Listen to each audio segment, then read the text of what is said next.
اعوذ باللہ من الشیطان الرجیم بسم اللہ الرحمن الرحیم یا ایہا الذین آمنوا اوفوا بالعقود احلت لکم بہیمۃ الانعام الا ما یتلی علیکم غیر محل الصید وانتم حرم ان اللہ یحکم ما یرید۔ یا ایمان والو، معاہدوں کو پورا کرو۔ تمہارے لیے وہ چوپائے حلال کر دیے گئے ہیں جو مویشیوں میں داخل یا ان کے مشابہ ہوں، سوائے ان کے جن کے بارے میں تمہیں پڑھ کر سنایا جائے گا، بس شرط یہ کہ جب تم احرام کی حالت میں ہو اس وقت شکار کو حلال نہ سمجھو۔ اللہ جس چیز کا ارادہ کرتا ہے اس کا حکم دیتا ہے۔ چوپایا تو ہر اس جانور کو کہتے ہیں جو چار ہاتھ پاؤں پر چلتا ہے، لیکن ان میں سے صرف وہ جانور حلال ہیں جو مویشیوں میں شمار ہوتے ہیں، یعنی گائے، اونٹ اور بھیڑ بکری، یا پھر ان مویشیوں کے مشابہ ہوں جیسے ہرن، نیل گائے وغیرہ۔ ان حرام چیزوں کی طرف اشارہ ہے جن کا ذکر آگے آیت نمبر 3 میں آ رہا ہے۔ مویشیوں کے مشابہ جانور مثلاً ہرن وغیرہ اگرچہ حلال ہیں، ان کا شکار بھی حلال ہے، لیکن جب حج یا عمرے کے لیے کسی نے احرام باندھ لیا ہو تو ان جانوروں کا شکار حرام ہو جاتا ہے۔ اس جملے نے ان تمام سوالات اور اعتراضات کی جڑ کاٹ دی ہے جو لوگ محض اپنی محدود عقل کے سہارے شرعی احکام پر عائد کرتے ہیں۔ مثلاً یہ سوال کہ جانور بھی تو آخر جان رکھتے ہیں، ان کو ذبح کر کے کھانا کیوں جائز کیا گیا جبکہ یہ ایک جاندار کو تکلیف پہنچانا ہے؟ یا مثلاً یہ سوال کہ فلاں جانور کو کیوں حلال کیا گیا اور فلاں جانور کو کیوں حرام قرار دیا گیا ہے؟ آیت کے اس حصے نے اس کا مختصر اور جامع جواب یہ دے دیا ہے کہ اللہ تعالیٰ پوری کائنات کا خالق ہے، وہی اپنی حکمت سے جس بات کا ارادہ فرماتا ہے اس کا حکم دے دیتا ہے۔ اس کا ہر حکم یقیناً حکمت پر مبنی ہے، لیکن ضروری نہیں کہ اس کے ہر حکم کی حکمت بندوں کے سمجھ میں بھی آئے، لہذا بندوں کا کام یہ ہے کہ اس کے ہر حکم کو چون چرا کے بغیر تسلیم کر کے اس پر عمل کریں۔ یا ایہا الذین آمنوا لا تحلوا شعائر اللہ ولا الشہر الحرام ولا الہدی ولا القلائد ولا آمین البیت الحرام یبتغون فضلا من ربهم ورضوانا وَإِذَا حَلَلْتُمْ فَاصْطَادُوا وَلَا يَجْرِمَنَّكُمْ شَنَآنُ قَوْمٍ أَن صَدُّوكُمْ عَنِ الْمَسْجِدِ الْحَرَامِ أَن تَعْتَدُوا وَتَعَاوَنُوا عَلَى الْبِرِّ وَالتَّقْوَى وَلَا تَعَاوَنُوا عَلَى الْإِثْمِ وَالْعُدْوَانِ وَاتَّقُوا اللَّهَ إِنَّ اللَّهَ شَدِيدُ الْعِقَابِ۔ اے ایمان والو، نہ اللہ کی نشانیوں کی بے حرمتی کرو، نہ حرمت والے مہینے کی، نہ ان جانوروں کی جو قربانی کے لیے حرم لے جائے جائیں، نہ ان پٹوں کی جو ان کے گلے میں پڑے ہوں، اور نہ ان لوگوں کی جو اللہ کا فضل اور اس کی رضامندی حاصل کرنے کے لیے اللہ کا فضل اور اس کی رضامندی حاصل کرنے کی خاطر بیت حرام کا ارادہ لے کر جا رہے ہوں۔ اور جب تم احرام کھول دو تو شکار کر سکتے ہو۔ اور کسی قوم کے ساتھ تمہاری یہ دشمنی کہ انہوں نے تمہیں مسجد حرام سے روکا تھا، تمہیں اس بات پر آمادہ نہ کرے کہ تم ان پر زیادتی کرنے لگو، اور نیکی اور تقوی میں ایک دوسرے کے ساتھ تعاون کرو، اور گناہ اور ظلم میں تعاون نہ کرو، اور اللہ سے ڈرتے رہو، بے شک اللہ کا عذاب بڑا سخت ہے۔ صلح حدیبیہ کے واقعے میں مکہ مکرمہ کے کافروں نے حضرت صلی اللہ علیہ وسلم اور آپ کے صحابہ کرام کو حرم میں داخل ہونے اور عمرہ کرنے سے روکا تھا۔ مسلمانوں کو طبعی طور پر اس واقعے پر سخت غم و غصہ تھا، اور یہ احتمال تھا کہ اس غم و غصہ کی وجہ سے کوئی مسلمان اپنے دشمن سے کوئی ایسی زیادتی کر بیٹھے جو شریعت کے خلاف ہو۔ اس آیت نے متنبہ کر دیا کہ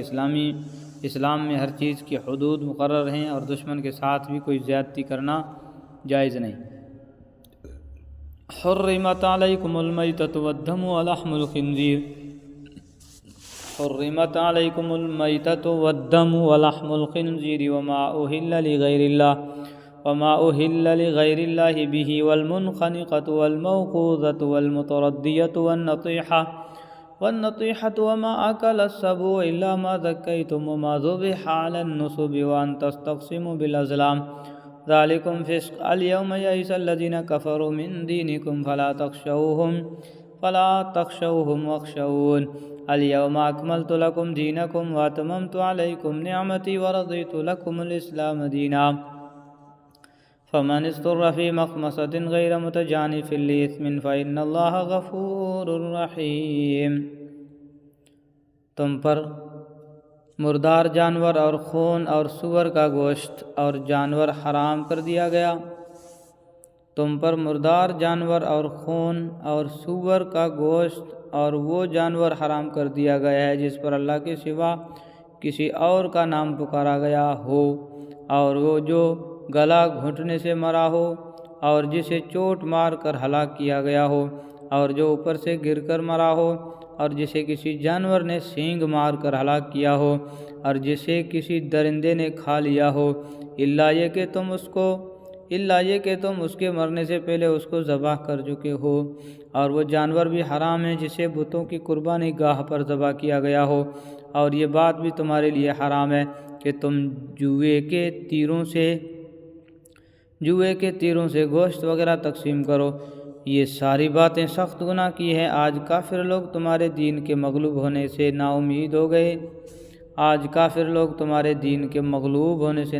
ہو گئے، لہٰذا ان سے مت ڈرو اور میرا ڈر دل میں رکھو۔ آج میں نے تمہارے لیے تمہارا دین مکمل کر دیا، تم پر اپنی نعمت پوری کر دی، اور تمہارے لیے اسلام کو دین کے طور پر ہمیشہ کے لیے پسند کر لیا، لہٰذا اس دین کے احکام کی پوری پابندی کرو۔ ہاں، جو شخص شدید بھوک کے عالم میں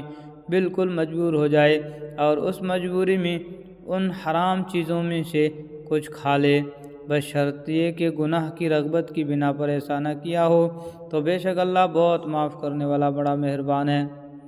جاہلیت کے زمانے میں ایک طریقہ یہ تھا کہ ایک مشترک اونٹ ذبح کر کے اس کا گوشت قرعہ اندازی کے ذریعے تقسیم کرتے تھے، اور قرعہ اندازی کا طریقہ یہ ہوتا تھا کہ مختلف تیروں پر حصوں کے نام لکھ کر ایک تھیلے میں ڈال دیتے تھے، پھر جس شخص کے نام جو حصہ نکل آیا اسے گوشت میں سے اتنا حصہ دے دیا جاتا تھا، اور کسی کے نام پر کوئی ایسا تیر نکل آیا جس پر کوئی حصہ مقرر نہیں ہے تو اس کو کچھ بھی نہیں ملتا تھا۔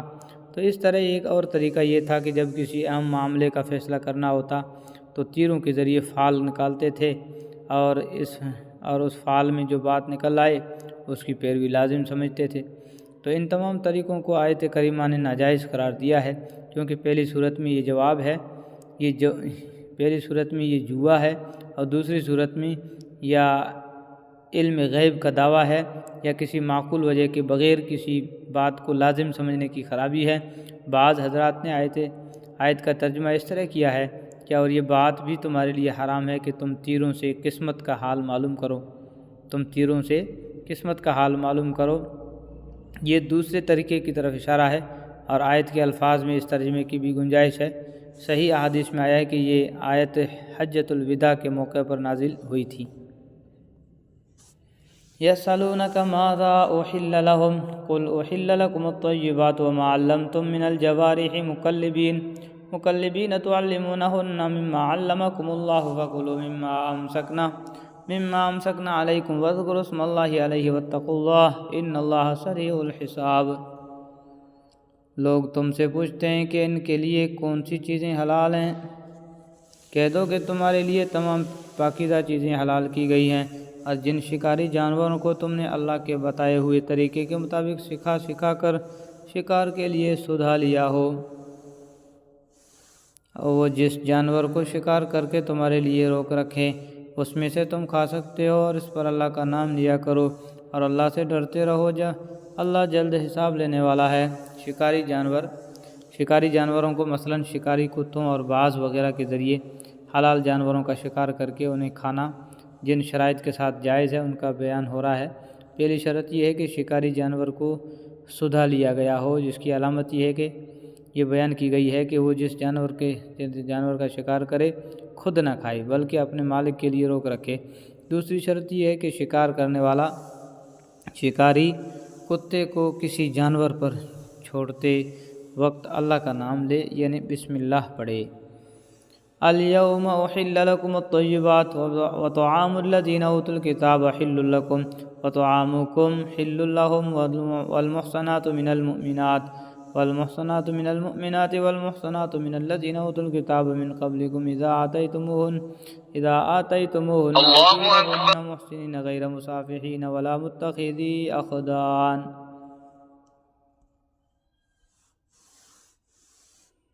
اليوم احل لكم الطيبات وطعام الذين اوتوا الكتاب حل لكم وطعامكم حل لهم والمحصنات من المؤمنات والمحصنات من الذين اوتوا الكتاب من قبلكم اذا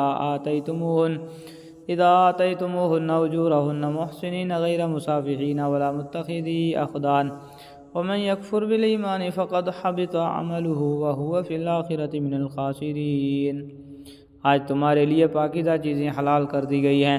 اور جن لوگوں کو تم سے پہلے کتاب دی گئی تھی ان کا کھانا بھی تمہارے لیے حلال ہے، اور تمہارا کھانا ان کے لیے حلال ہے۔ نیز مومنوں میں سے پاک دامن عورتیں بھی ان لوگوں میں سے پاک دامن عورتیں بھی تمہارے لیے حلال ہیں جن کو تم سے پہلے کتاب دی گئی تھی، جبکہ تم نے ان کو نکاح کی حفاظت میں لانے کے لیے ان کے مہر دے دیے ہوں، نہ تو بغیر نکاح کے صرف ہوس نکالنا مقصود ہو اور نہ خفیہ آشنائی پیدا کرنا۔ اور جو شخص ایمان سے انکار کرے اس کا سارا کیا دھرا غارت ہو جائے گا، اور آخرت میں اس کا شمار خسارہ اٹھانے والوں میں ہوگا۔ کھانے سے یہاں مراد ذبیحہ ہے۔ اہل کتاب یعنی یہودی اور عیسائی چونکہ جانور کے ذبح میں انہی شرائط کی رعایت رکھتے تھے جو اسلامی شریعت میں مقرر ہیں، اور وہ دوسرے غیر مسلموں سے اس معاملے میں ممتاز تھے کہ فی الجملہ آسمانی کتابوں کو مانتے تھے، اس لیے ان کے ذبح کیے ہوئے جانور مسلمان کے لیے جائز قرار دیے گئے تھے، بشرطیہ کہ وہ جانور صحیح شرعی طریقے سے ذبح کریں، اس پر اللہ کے سوا کسی اور کا نام نہ لیں۔ آج کل یہودیوں اور عیسائیوں میں ایک بڑی تعداد تو ان لوگوں کی ہے جو در حقیقت دہریے ہیں، خدا ہی کے قائل نہیں ہیں۔ ایسے لوگوں کا ذبیحہ بالکل جائز نہیں ہے، اور ان میں سے بعض اگرچہ عیسائی اور یہودی ہیں مگر اپنے مذہب کے احکام چھوڑے ہوئے ہیں اور ذبح کرنے میں شرعی شرائط کا لحاظ نہیں کرتے، اس لیے ان کا ذبیحہ بھی حلال نہیں۔ اس مسئلے کی پوری تحقیق میرے والد ماجد حضرت مولانا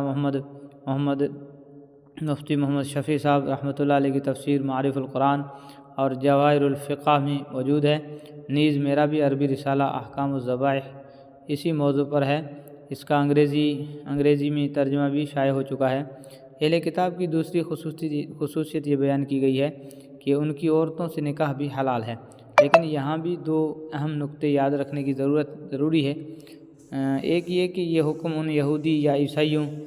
عیسائی خواتین کا ہے جو واقعی یہودی یا عیسائی ہوں، جیسا کہ اوپر عرض کیا گیا۔ مغربی ممالک میں بہت سے لوگ ایسے ہیں، مردم شماری کے حساب سے تو انہیں عیسائی یہودی گنا گیا، لیکن نہ وہ خدا پر ایمان رکھتے نہ کسی پیغمبر